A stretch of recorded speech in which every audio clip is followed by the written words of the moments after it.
around, see if I can do this.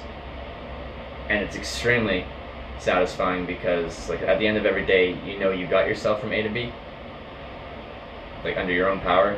You pedaled yourself there, so it's like an extra level of satisfaction above hitchhiking. Hitchhiking, I love, and a good part of that is the social aspect, and I miss some of that with cycling. But it's a total, like, a personal accomplishment thing every day.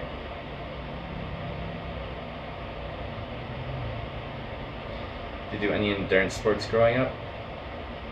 I used to like running, but that was like elementary school to like middle school, and then I gave that up because I was a lazy teenager, and I haven't really had any endurance sports stuff since then. What gear type do you prefer on a bicycle? I always have trouble with gears that won't work properly. What type of gear you prefer?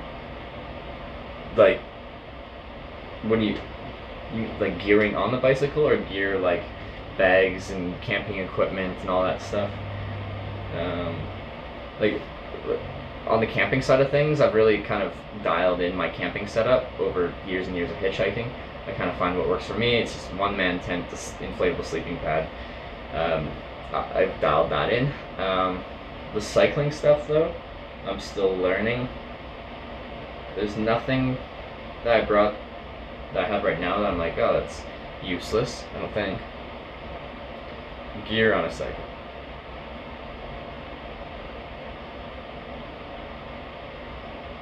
Again, like, but like the gear you'd mount on it.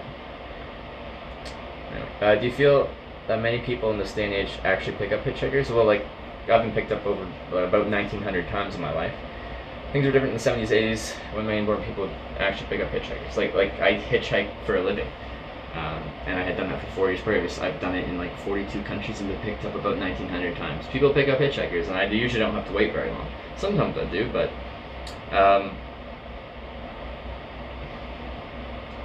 it's not as difficult as people make it out to be. People still pick up hitchhikers.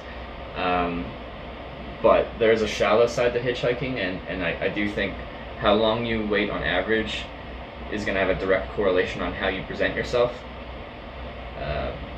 If, like myself as a guy, if I dressed in what your stereotypical person would consider, like, you know, counterculture kind of attire, and you look kind of aggressive and unhappy while you're hitchhiking, then my average wait time would increase than what I'm trying to come across as when I'm hitchhiking. Like, I try to look like a young guy on an adventure with a backpack who looks hopefully like someone you'd actually want to talk to.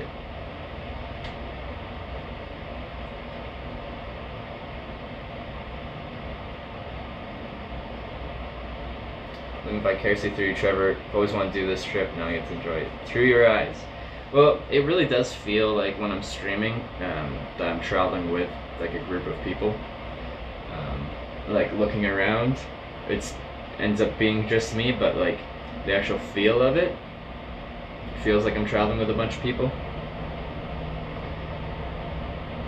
What percentage of people stop? A very small percentage, less than 1% of people.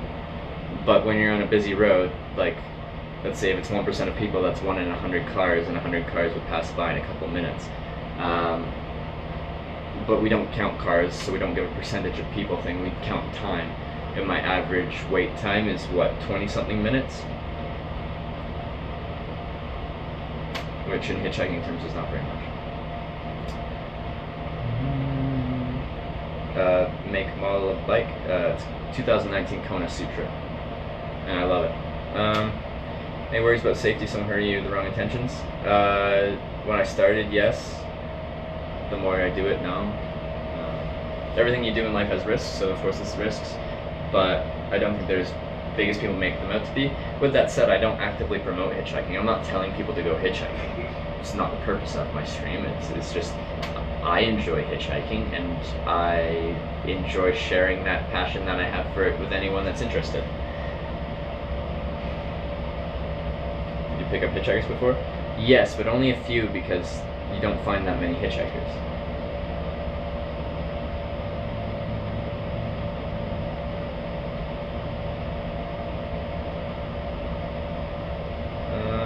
planning to hitchhike through Antarctica someday. I would love to. There's a lack of traffic. What are my 4 things? It's 4 things I look for in a hitchhiking spot: long line of sight, wide shoulders so people can see if we can pull over, ideally slow traffic, and the 4th thing that Antarctica is really going to lose on is that there has to be traffic.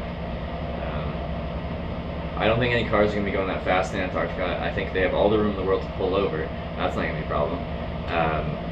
They're not going to be going very fast, so all the other 3 things. But the 4th one's a big ringer there, is that if you're trying to catch a ride across Antarctica, there's not that much traffic actually crossing Antarctica. So it's it's going to be a tough one to hitchhike. Yeah. You carry a weapon, a brain, I guess. I carry a Swiss Army knife, but not for my protection. It's a utility knife for like cutting things. Most on this trip, my knife has been used for cutting tape, pretty much. Said you wanted to start mixing hitching and biking. Do you see yourself needing to find rides that can take a bike, or shipping your bike to location hitching there? That one would be like getting the bike shipped somewhere, doing a cycling trip, then shipping it somewhere else, or shipping it home, and then doing some hitchhiking, kind of mix it that way. Unless I got a completely different style of bike, this is not going to be fun to hitchhike with.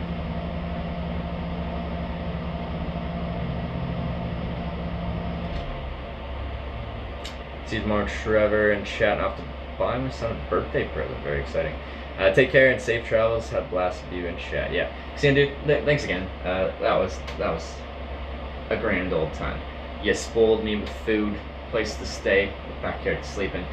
Although he did offer me a place inside, but I'd set up my tent, and I'm like, I like my tent. I'm just gonna sleep inside. Laundry, shower, all that stuff. It was a good time. And thanks for showing me around Regina as well.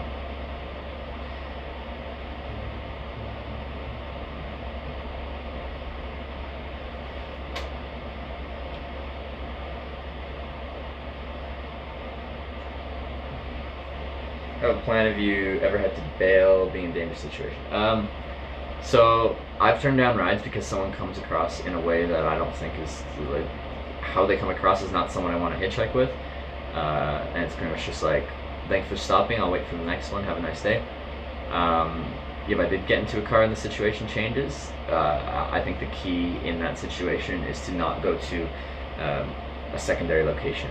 Don't let them take you to wherever they're trying to take you to at that point, once you pretty much say that this ride's over. So whatever way you have to do to make that ride stop there and not go to that location that they're planning on taking you, you do whatever it takes to not go to that location. So, well, you can probably guess what you're talking. It's like, here we go, let's roll the dice, because I'm not going where you're going.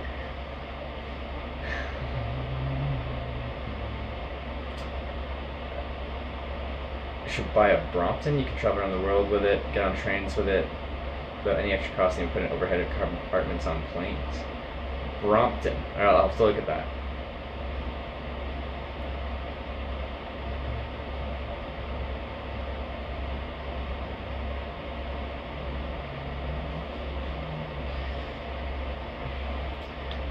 It's great that you like to meet followers. I really enjoy that stream. Yeah, and this particular type of traveling, I think, is really conducive to meeting people that watch the stream. Much more so than hitchhiking. We still did with hitchhiking, but this is like, there's lots of time to do that. And I'm going a lot slower, and people kind of know where I'm going to be, usually days in advance, especially in Canada, because it's like there's one road kind of thing. So yeah, a lot of people come out, and that's really cool. Prompting goes hold up bike, but people tour on them. Yeah. I've had 19-er hitchhikes. How many times that happened? 0. I've turned down rides probably like 10 times because I didn't want to ride with that person. I've turned down rides many more times because they pull over and like they're going a different direction than where I'm going. But like, I've only turned down rides because of personality, because of how they come across, like not many times.